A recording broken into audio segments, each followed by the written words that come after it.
It's important to know where we've been in order to know how we got where we are, because only if we know how we got where we are can we move ahead and take a look at the future. There's no cliche that says those who control the past control the present, and those who control the present control the future.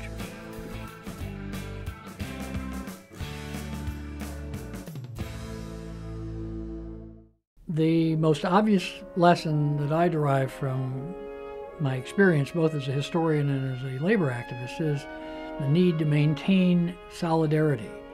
We can have our arguments on the side, we can have our arguments at home or whatever, but that we need to maintain solidarity in the face of others.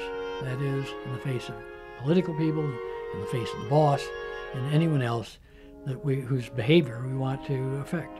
New members or old have to get things going by talking to each other, and if necessary, by meeting, if only briefly, off worksite and talk about the problem or whatever the situation is and decide what's the best course of action. The best course of action, usually, to me, is then the group, whether it's 3 people or 12, goes to management and presents a view. The best way to solve a problem is to go first to the people who can resolve the problem. And that's usually at the local level.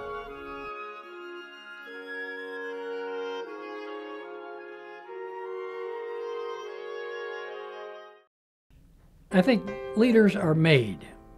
They help make themselves, in the sense that they're people who listen and therefore come to understand their surroundings. They then figure out where are the best places for themselves to plug in to influence the future. Nobody follows a leader who doesn't seem to know what he or she is doing, or someone who simply wants to occupy a position. They have to be people, leaders, would-be leaders, and leaders are people who attract followers. Otherwise, they wouldn't be leaders. And they do that by being level-headed, but militant, if quietly militant, and having a good grasp of where they need to go next. I think it is true that people have to be willing to stand alone.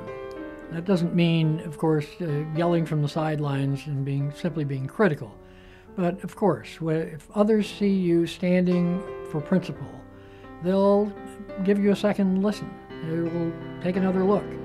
And that's the way some leaders begin to develop. I think the challenge for future leaders is to understand a couple things. One, that the struggle in general is essentially the same as it has been for a couple hundred years, probably, maybe longer. But that there are specifics that you need to learn about in order to center yourself in the situation so you can best go forward from where you are now. So you need to listen and to figure out where people need to go, and then to figure out how you can help them get there.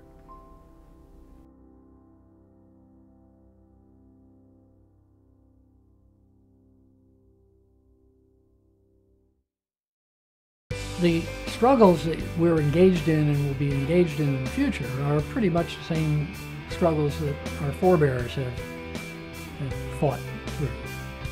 We've gained from their struggles, but today they look different, or they're framed differently, or what have you. And I think we do need to keep in mind that the struggle will always be there. And I don't say that to be discouraging. But we will always have hurdles ahead of us and obstacles, and we must continue to hold together to fight through them so that we can produce a better life for ourselves and others. I think we honor the people who have gone before us, and in so doing we honor ourselves in a sense, and that is we use them as not a clay model, but as inspiration for doing our part in the way that they did their part to improve the situation for everyone. The things I've talked about, the things that all of us talk about sooner or later and probably on an ongoing basis, are those things that we know in our hearts, but are difficult sometimes to stick with. And that is, to be solid with our brothers and sisters, to be solid with ordinary people, because we are they and they are us, and to respect each other as we respect ourselves. That's really what it's all about. It's not necessarily about money in a particular moment. It's about being treated and treating others with dignity and respect. It's about, as an old CIO unionist once said to me, once we got the union, they had to treat you like a man. And then he remembered the women, and he said, like a human being.